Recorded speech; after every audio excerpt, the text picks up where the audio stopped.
राधे राधे। मैं सूर्यांश। मैं आज आपको विद्या ज्ञान स्कूल मैथ चैप्टर नंबर 7 लंबाई, द्रव्यमान, धारिता, समय, धन आदि का मापन पढ़ाऊंगा। चैप्टर नंबर 7 में इतनी सारी चीजें हैं, इसको हम आज पढ़ेंगे और इसके जो क्वेश्चन आंसर है वो हम पार्ट 2 में करेंगे। इसके क्वेश्चन आंसर हम दूसरी वीडियो में करेंगे। तो आज हम बस इसको पढ़ते हैं, उसके बाद दूसरी वीडियो में इसके क्वेश्चन आंसर करेंगे। तो इसमें जो सबसे पहली चीज है वो है हम हमारी लंबाई एक बना लेते हैं। हम समय पढ़ देंगे। सबसे पहले घड़ी, समय। तो सबसे पहले हम बना लेते हैं छोटी सी घड़ी। ये आपने बना लिया घड़ी। यहाँ पे लिखेंगे 12, 3, 6, 9, 1, 2, 3, 4, 5, 6, 7, 8, 9, 10, 11। ये है हमारी एक घड़ी। अब हम पढ़ते हैं। तो हमारा सबसे पहला जो पॉइंट है वो है एक घंटे में कितने मिनट।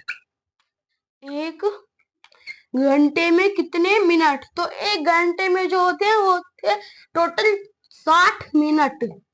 60 मिनट। उसके बाद है हमारा सेकंड पॉइंट, एक मिनट में कितने सेकंड। एक मिनट में कितने सेकंड। एक मिनट में कितने सेकंड। तो एक मिनट में जितने, एक घंटे में जितने मिनट उतने ही एक मिनट में सेकंड। तो एक मिनट में 60 सेकंड होते हैं। 60 सेकंड। उसके बाद है हमारा एक घंटे में कितने सेकंड। एक घंटे में कितने सेकंड। एक घंटा बराबर कितने सेकंड। तो 60 गुणा 60 यानी कि 3600 सेकंड। 6 6 36। उसके बाद पीछे कितने जीरो, 2 जीरो, तो 2 जीरो लगा दिए उतने सेकंड यानी कि 3600 सेकंड। उसके बाद है हमारा अगला, एक मिनट में कितने घंटे। एक मिनट में कितने घंटे। एक मिनट में टोटल 1/60 घंटे। 1/60 घंटे। एक मिनट में 1/60 घंटे। उसके बाद है हमारा घड़ी की सुइयां जब अपने वृत्ताकार मार्ग यानी कि गोलाकार मार्ग पर एक पूर्ण चक्कर लगाती है, एक पूरा चक्कर लगाती है, यानी कि जैसे 12 से घंटे की सुई है वो शुरू हुई और पूरा चक्कर लगा ली, तब उन्हें 360 डिग्री घूमना पड़ता है, यानी कि 360 डिग्री घूमना पड़ता है। अगर ये जो घंटे की सुई है 12 से 3 पे पहुंचे तो ये 90 डिग्री घूमेंगी, और अगर ये 12 से 6 पे घूम जाए तो ये 180 डिग्री, और अगर ये 9 पे तो 270, और पूरा 12 पे चली जाए तो 360 डिग्री। उसके बाद हमारा अगला पॉइंट, प्रत्येक घंटे में सुइयां एक ही दिशा में एक बार मिलती हैं, लेकिन 12 घंटे में 11 बार तथा 24 घंटे में 22 बार मिलती हैं। यानी कि प्रत्येक घंटे में सुइयां एक ही दिशा में घूमती है, यानी कि इसी दिशा में घूमती है, पूरब की दिशा से घूमती है। ऐसे कभी नहीं घूमेगी घंटे की, सारी सुइयां ऐसे ही घूमती हैं। ठीक है, एक ही दिशा में एक बार मिलती है, एक ही बार मिलती है, और 12 घंटे में 11 बार मिलती है। 12 घंटे की जो घड़ी होती है उसमें 11 बार मिलती है, और 24 घंटे में 22 बार मिलती है। यानी कि अगर ये 12 से 12 पे बजेंगे तो ये हमारी 11 बार मिलेगी सारी सुइयां, और अगर ये 12 से दोबारा 12 पे मिलेंगे, यानी कि 2 बारी 12 पे मिलेंगी, तो ये टोटल 22 बार मिलती है। उसके बाद आ जाता है हमारा अगला पॉइंट, एएम, यानी कि एएम को हम क्या, एएम का जो फुल फॉर्म में वो है हमारा एंटी मेरिडियन। क्या है, एंटी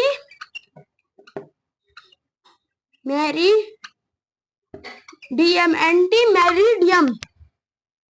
उसके बाद है हमारा, और जो कि 12 AM से 12 PM तक होता है। 12 AM से 12 PM तक, यानी कि रात के 12 से लेके सुबह के 12 तक।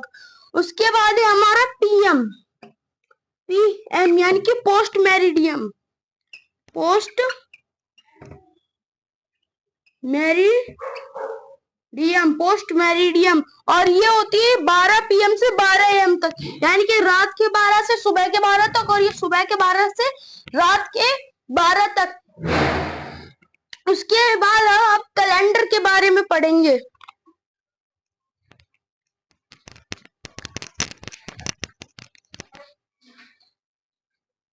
अब हम पढ़ेंगे कैलेंडर के बारे में। कैलेंडर के बारे में तो जो सबसे पहले कैलेंडर में आता है वो आता है 24 घंटे बराबर कितने दिन। 24 घंटे बराबर कितने दिन, तो 24 घंटे बराबर टोटल एक दिन। 24 घंटे बराबर टोटल एक दिन, 24 घंटे बराबर एक दिन। उसके बाद है हमारा 30 दिन बराबर कितने महीने। 30 दिन बराबर कितने महीने, 30 दिन बराबर एक महीना। और कभी कभार फरवरी में 28 दिन होते हैं वैसे, और कभी कभार 29 दिन हो जाते हैं, और 30 और 31 दिन भी होते हैं किसी किसी महीने में, 30-31 दिन। उसके बाद है हमारा 30 दिन बराबर एक महीना। उसके बाद हमारा अगला पॉइंट है 366 दिन बराबर क्या, 366 दिन बराबर एक लीप वर्ष, एक लीप वर्ष, एक लीप वर्ष। और जो एक ये लीप वर्ष होता है ये 4 साल बाद आता है, हर 4 साल बाद एक लीप वर्ष आता है। उसके बाद है हमारा 365 दिन, 365 दिन, 365 दिन बराबर एक वर्ष, एक वर्ष। अगर जैसे कि 300 मान लिया हमने 2020 को लीप वर्ष पढ़ा, तो 2021 को एक सामान्य वर्ष, 21, 22, 23 को सामान्य वर्ष रहेगा, और 2024 को लीप वर्ष पड़ेगा। फिर पड़ेगा 2028 को लीप वर्ष। अभी 2026 चल रही है, 2 साल बाद 2028 में लीप वर्ष आएगा, यानी कि एक दिन एक्स्ट्रा। और वो जो एक दिन एक्स्ट्रा होता है वो फरवरी के महीने में जुड़ जाता है, यानी कि वैसे फरवरी के महीने में 28 दिन होते हैं और लीप वर्ष वाले दिन 29 दिन हो जाते हैं। उसके बाद है हमारा 12 महीने बराबर, 12 महीने बराबर एक वर्ष, 12 महीने बराबर एक वर्ष। उसके बाद है हमारा 7 दिन बराबर, 7 दिन बराबर एक हफ्ता, एक सप्ताह, सप्ताह। उसके बाद है हमारा एक पॉइंट, कुल दिनों में यदि 7 से भाग दिया जाए, 7 से क्यों दे, क्योंकि 7 दिन बराबर एक सप्ताह होता है। 7 से भाग करे और शेषफल x आए तो x को विषम दिन कहते हैं। जैसे कि जैसे मान लेते हैं इधर, जैसे टोटल कितने दिन होते हैं, 365, 365 दिन होते हैं। तो 365 दिन को हम 7 से भाग देते हैं। 365 दिन को अगर हमने 7 से भाग दिया तो हमारे पास एक विषम दिन आएगा, यानी कि एक एक्स्ट्रा दिन। और वहीं पे अगर 366 होता तो हमारे पास 2 विषम दिन आ जाते, यानी कि 2 एक्स्ट्रा दिन, एक दिन बच जाता है। उसके बाद हम पढ़ेंगे महीने के दिनों की संख्या, यानी कि किस महीने में कितने दिन होते हैं।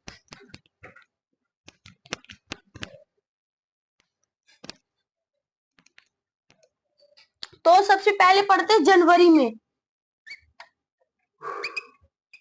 जनवरी में होते हैं 31 दिन, 31 दिन। उसके बाद फरवरी, फरवरी में होते हैं हमारे पास 28, और लीप वर्ष में होते हैं हमारे पास 29। उसके बाद मार्च, मार्च में कितने दिन होते हैं, तो मार्च में हमारे पास होते हैं 31 दिन, मार्च में भी 31 दिन। उसके बाद अप्रैल, अप्रैल अप्रैल में होते हैं हमारे पास टोटल 30 दिन। उसके बाद हमारे पास है मई में होते हैं 31 दिन।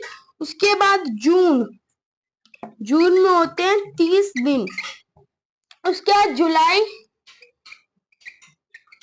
जुलाई में होते हैं 31 दिन। और अगस्त में भी होते हैं हमारे पास 31 दिन। उसके बाद सितंबर में होते हैं हमारे पास 30 दिन। और अक्टूबर में होते हैं हमारे पास 31 दिन। उसके बाद हमारा है नवंबर में हमारे पास 30 दिन। और दिसंबर में 31 दिन। दिसंबर में 31 दिन। इसको हम अपने हाथ के अंगूठे से यहाँ से भी याद कर सकते हैं। जहाँ पे ये ऊपर होता है यानी कि 31 दिन, नीचे यानी कि 30 दिन। 31 जनवरी में 31, फरवरी में 28 या 29, और मार्च में हमारे पास 31, अप्रैल 30, मई में 31, जून 30, और फिर जुलाई 31। फिर दोबारा से स्टार्ट करते हैं। अगस्त 31, सितंबर 30, अक्टूबर 31, नवंबर 30 और दिसंबर 31। इससे भी हम याद कर सकते हैं ऐसे। और फिर अगले है हमारा, हमने पढ़ लिया है माह के दिनों की संख्या। पढ़ेंगे मापन की इकाई। मापन की इकाई यानी कि है हमारे पास एक डेका 10 है किलो हजार। डेका 10 है किलो हजार। हेक्टो से समझो 100 बार। तो सबसे पहले एक डेका ग्राम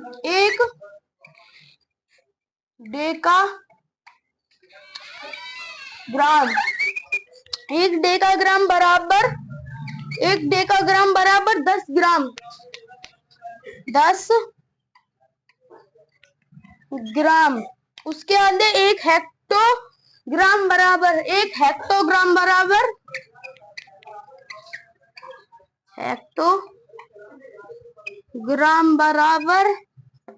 ग्राम। एक हेक्टोग्राम बराबर 100 ग्राम। उसके बाद 1 किलोग्राम बराबर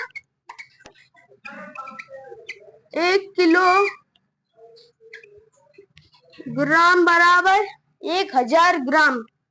1000 ग्राम। उसके बाद 100 किलोग्राम बराबर 100 किलोग्राम बराबर 100 किलोग्राम बराबर 100 किलोग्राम बराबर 1 कुंटल। 1 कुंटल। उसके बाद हमारे पास 10 कुंटल बराबर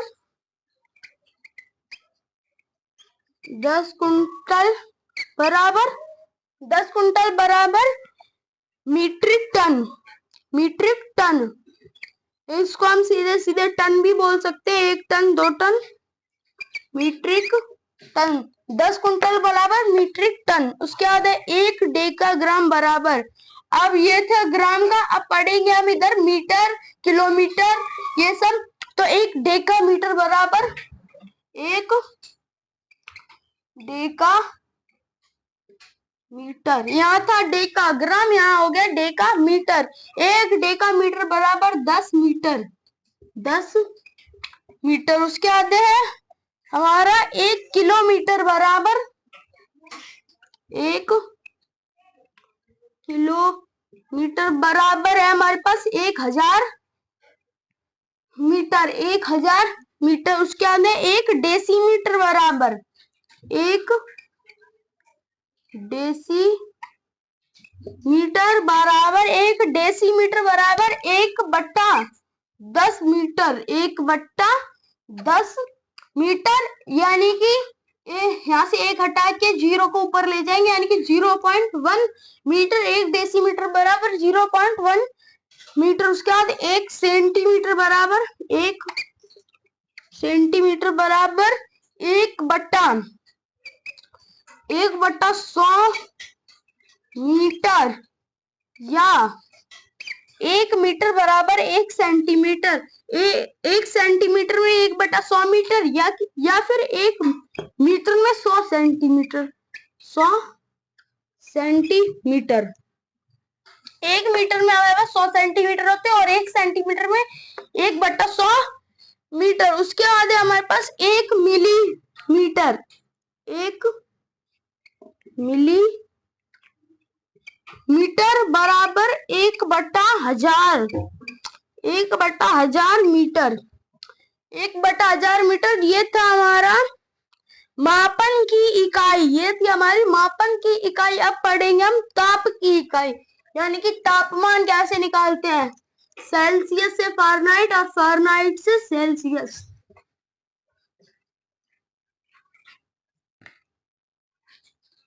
ताप की इकाई, तो सबसे पहला है ताप को सेल्सियस, ताप को सेल्सियस सेल्सियस यानी कि सेल्सियस को हम सी लिख के भी दिखा सकते हैं, तथा फ़ारेनहाइट,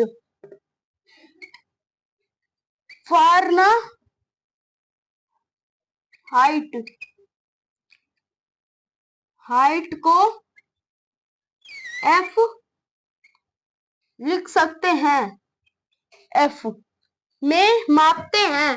ताप को सेल्सियस तथा फ़ारेनहाइट में मापते हैं। उसके बाद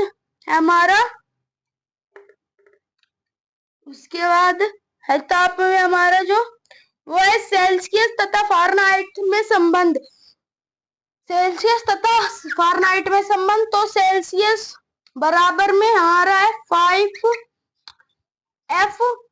-32 ब्रैकेट बटा में 9, ब्रैकेट बटा में 9, ऐसे निकालते हैं हम सेल्सियस से फ़ारेनहाइट। उसके बाद है सेल्सियस तथा केल्विन में संबंध। सेल्सियस का केल्विन में संबंध कैसे, तो K बराबर C प्लस में 273। अगर हमको सेल्सियस से केल्विन निकालना है, सेल्सियस से केल्विन निकालना है, तो हमको C यानी कि जितनी सेल्सियस दे रखी होगी उसमें 273 ऐड कर देना है, तो हमारा केल्विन निकल जाएगा। और सेल्सियस को फ़ारेनहाइट में बदलना है, तो C यानी कि जितना सेल्सियस है बराबर में 5 लिखना है, जितना फ़ारेनहाइट दिया गया होगा बटा में 32 बटा में माइनस में 32 ब्रैकेट ऑफ बटा में 9। ये थी हमारी चैप्टर 7 की वीडियो, और इसकी क्वेश्चन आंसर वाली वीडियो हमारे दूसरी पार्ट में आएगी। अगर आपको वीडियो अच्छी लगे तो लाइक करें, सब्सक्राइब करें और एक कमेंट जरूर करें। धन्यवाद।